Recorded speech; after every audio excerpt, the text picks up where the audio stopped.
Okay, so here is how I present appositives and appositive phrases. When we're talking about appositives or appositive phrases, before I just stand up and give them notes on it, this is a great time to practice the skill of invitation to notice. Invitation to notice is not a Miss Nice thing. The first place I heard about it was from Jeff Anderson, who is a former teacher from San Antonio, who's now become a teacher of teachers, and he has published lots of great books. But one of the things he uses is mentor text. Mentor texts are texts that have already been published by real life authors who are employing the same grammar concepts, same writing concepts that we're trying to get our kids to see.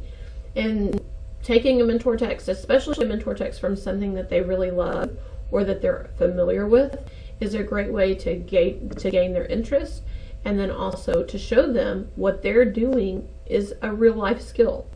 And that mentor text could be from a published book or a website, but it could also be how you use them in letters or emails or things like that. Professional communication works as well.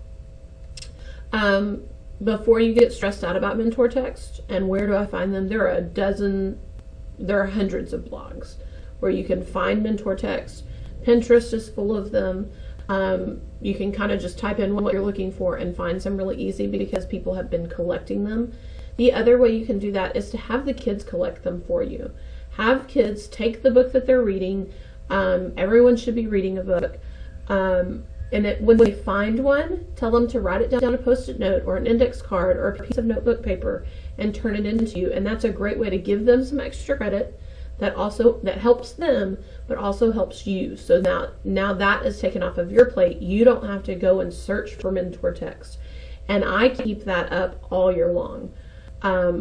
I just make a list of things that I'm looking for, put it on a poster and leave it in my room, and then every time they turn something in, I'll give them a certain amount of bonus points. And then you just keep those and put them in your collection, so that you don't have to do that legwork of going to find things. That's the easiest way to do it. But if you don't want to mess with the kids doing it, then just go find some on blogs or find them in the books that you're reading, because they're everywhere if you just start paying attention to them. So let's get on with it. So invitation to notice, it's kind of scary at first because you're not sure that your kids will get it. You're not sure that your kids will understand it. But I'm telling you, once they start to see it, and they get used to the inquiry method of asking questions and making observations, and then using those observations and then looking for patterns and similarities, they will actually really like it. It's like being a detective. They're puzzling things out. Kids especially really like puzzles. They like to do those things, but it's hard and they have to think. And some of our kids are used to being spoon-fed all of the information. So here's my challenge to you. Take the spoon away, give them the food, give them the, to continue the metaphor, give them the text and have them try to figure out what it is these things are. Because there's more power to that. They're going to remember that a lot longer if they come upon the answer themselves instead of just having the teacher who knows everything tell them one more time. So the way I start out, I have the kids get out their Cornell notes. I have them just draw some Cornell notes, and we put our essential question: what are appositives and appositive phrases, and how can I use them in my writing? And then I tell them, okay, so instead of me just delivering information to you, you are going to figure this out on your own, but I'm going to help you. And I'm going to help you with mentor text. Mentor texts are something that have been published before, and these are real life examples to show you that you can use these. So this first group of mentor texts, the first thing I want you to do is I just want you to read this silently to yourself. I give them a couple of seconds to read it to themselves. I ask everyone, okay, as a group, we're all going to read this together, and her name is Rosalie. Her name is Rosalie. So then I give a count, 1, 2, 3, and then we chorally read, "Suddenly Rosalie, his blonde and breathtaking sister, turned to look at me," from Twilight by Stephanie Meyer. And that does a couple of things. It helps them learn and practice some fluency. It helps them learn and practice the art of pausing at the commas, stopping at the periods. Some of our kids think that reading fast equals reading well. And that's just not true, because when you blow through the punctuations, it's a big old crash. Just like if you blow through a stop sign or a yield sign, it's probably going to lead to some problems later on the freeway.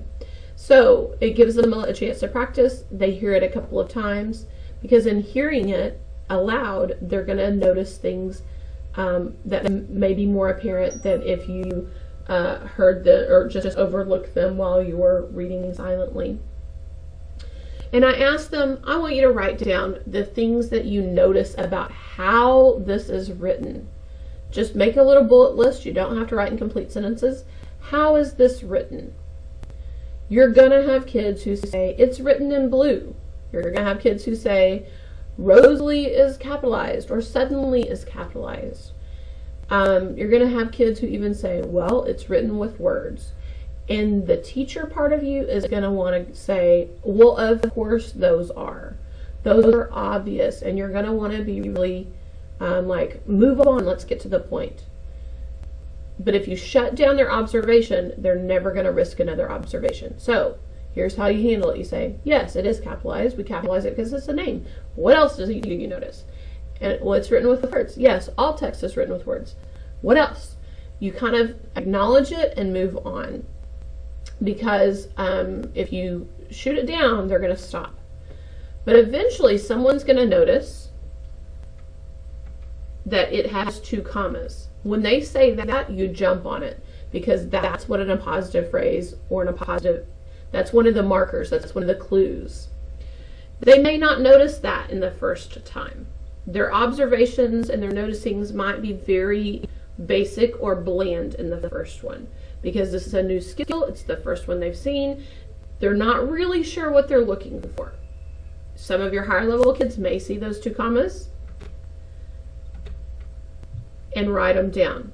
They may say, ooh, breathtaking is a great word. That tells us a lot about how beautiful she is. Acknowledge that, because that is a good word. Some of your kids may say that blonde is misspelled. You can just quickly tell them there are 2 spellings for blonde, but keep moving. If your kid is really awesome, they're going to start to notice that his blonde and breathtaking sister, between those 2 commas, is describing or renaming Rosalie. It's giving us extra information about Rosalie. Some of your kids may pick up on that. Some of your kids may say, ugh, Twilight sucks. I hate Twilight. That's when you say, you can not like it and still learn from it. Okay? You don't have to love glittery vampires to see that this person, Stephanie Meyer, is using some good appositive phrases. Okay? So then I put up this second one. And I tell them, we practice our skill, read it silently. Now we're going to read it chorally. Once they were in her office, a small room with a large welcoming fire, Professor McGonagall motioned to Harry and Hermione to sit down. From Harry Potter and the Prisoner of Azkaban by J.K. Rowling. Bigger, longer sentences, they may stumble over chorally. Read it a couple of times. Practice that rhythm. Help them get an even, steady rhythm that everyone can belong to. Now I ask them, what do you notice? If you notice something similar that you already have written down, put a check mark next to it. If you notice something new, add it to your list. So in this one, a lot of my kids might tell me, oh, this one's in 3rd person and that one's in 3rd person. It's not really relevant to an appositive phrase, but we're not going to shoot down their noticings. We're not going to shoot down their observations. They might notice that this is about a place and the first one was about a thing. That's great. What do we know about places and things? What kinds of words are they? They're nouns. Okay? Some of them might notice, hey, this one has a comma and another comma. The first one had 2 commas. Harp on that. Like, really give that kid a lot of praise or some Mustang money or something, so that now kids are looking for patterns and repetitions from the first sentence. They might notice, hey, a small room with a large welcoming fire describes office. Okay? They might notice there are names in this one, just like the first one, but remember, you're going to not shoot it down, you're going to keep moving. Then you go to the third one.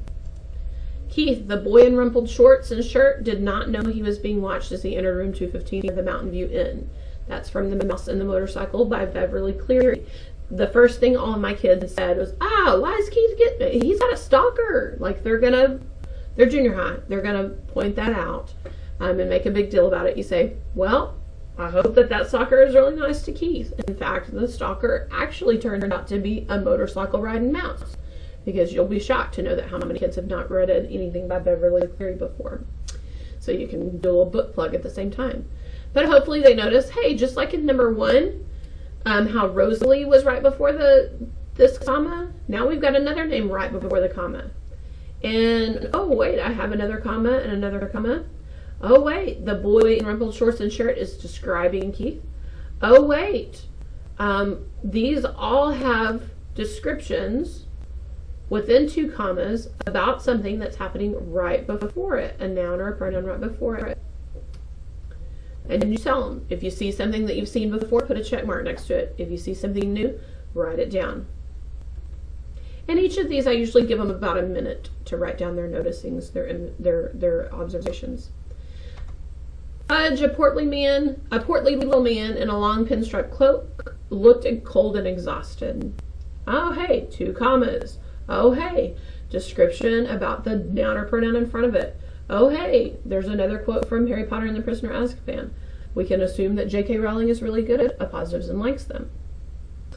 Hopefully what they're starting to get is that these appositive phrases are describing the noun or pronoun in front of them, and these appositive phrases also all have a noun or pronoun within them. Sister is Rosalie. Room is office. Boy is Keith. Man is Fudge. One of the things that happens with appositives and appositive phrases, kids, it happened with my kids because I didn't specify it to start with, so we're having to go back and reteach that skill. But there's an appositive or appositive phrase is a noun with some modifiers that goes back and renames, identifies, or clarifies a noun or pronoun before it. So when we see this, sometimes kids get really confused and they'll say things like, suddenly Rosalie, blonde, comma, turned to look at me. And that's not, we would normally say an adjective just goes in front, a single adjective. But if you have his blonde and breathtaking sister, now we have that noun or pronoun and some adjectives that go back to rename Rosalie. So it does take some practice for them to kind of recognize that. So hopefully, if you have your sentence pattern posters up, which I encourage you to always have up, some kids may have even identified, hey, it's pattern 5. If you're referring to those sentence patterns all the time, they're going to start looking up there when it comes to commas, especially commas. And it is pattern 5, sent, comma, appositive, comma, ends. I'm going to go back for a second. One thing you might ask your kids before you actually start before you start clarifying some notes is, what happens if I take out the information between the 2 commas? What happens? Let's practice. Cover it up on the screen and then see. Fudge looked cold and exhausted. Keith did not know he was being watched as he entered room 215 of the Mountain View Inn. Once they were in her office, Professor McGonagall motioned to Harry and Hermione to sit down. Suddenly, Rosalie turned to look at me. What you have left over when you take out the information between the 2 commas is a sentence. So when you're looking at this graphic organizer, you're seeing that the appositive comes in the middle, but if I take that out, or if I exit out, I'm left with a sentence, okay? A lot of times kids don't understand that when they see it on your poster, but once you've seen some mentor text, it starts to make sense. So here's where I would just say, okay, let's clarify some things. Let's really organize our notes to make sure we know what appositives are. So instead of making them recopy it, I might say I want you to take a highlighter or your pen. I want you to circle or highlight all of these things. And if you don't have them, I want you to add it and then circle or highlight it so that they know out of all the observations they made, these are the observations that apply specifically to appositives and appositive phrases. So, do we know that the appositive is extra info? Circle or highlight that.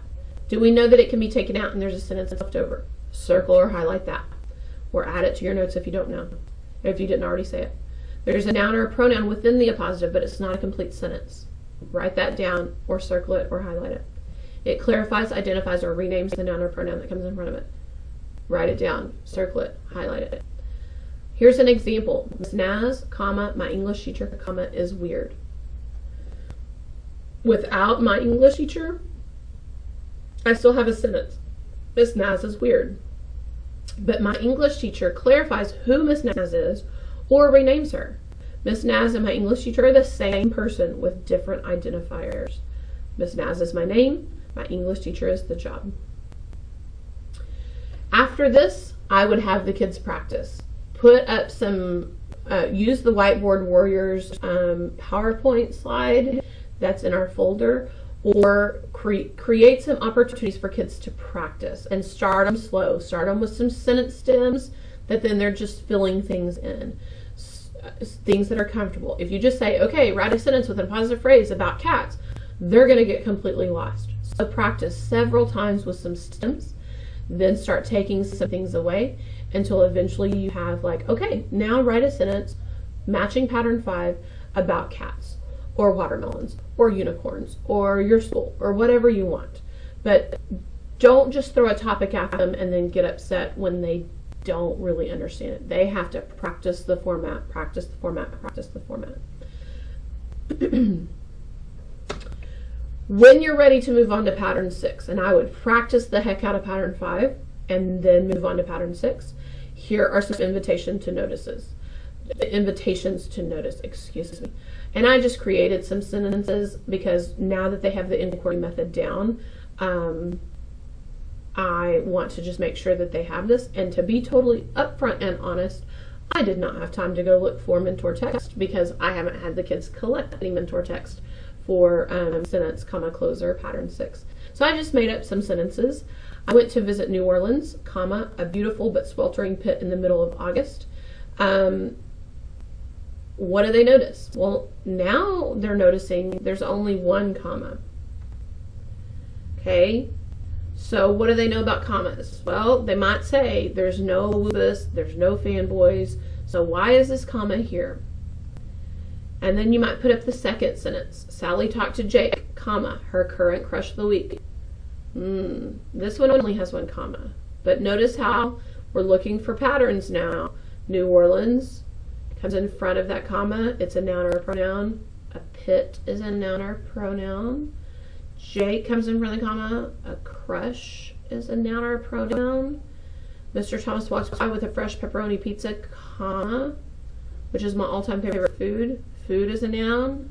Describes pizza. It renames pizza. Great things are happening at my school. That's a noun or a pronoun. That's a noun. Now we've got Nichols Junior High right behind the comma. That's a noun.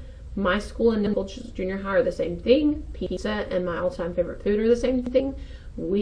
Jake and her current crush of the week are the same thing. New Orleans, a beautiful but sweltering pit in the middle of August. Those are the same things.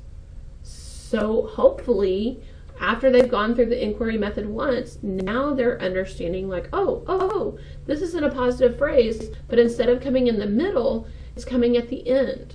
Pattern 5 is all about describing the subject or a noun in the first part of the sentence. Pattern 6 is about describing or renaming or identifying or clarifying the noun at the end of the sentence. It's usually the very last word of the sentence if it's a noun. So, Sally talked to Jake, her current crush of the week. Jake is the last word in the sentence. If I cut all this out, Sally talked to Jake. Mr. Thomas walked by with a fresh pepperoni pizza, which is my favorite, all-time favorite food. Pizza would end the sentence. If I took all this out, Mr. Thomas walked by with a fresh pepperoni pizza. What do we need to know about pepperoni pizza? It's my all-time favorite food. So now the reader understands. The writer includes that so that the reader understands, like, his nose probably followed Mr. Thomas all the way by. Or he probably got up and went to ask Mr. Thomas for a piece of pizza because it's something that he wants, because it's his all-time favorite food. Nichols Junior High clarifies which school. There are lots of schools. Which school is the one that has great things happening?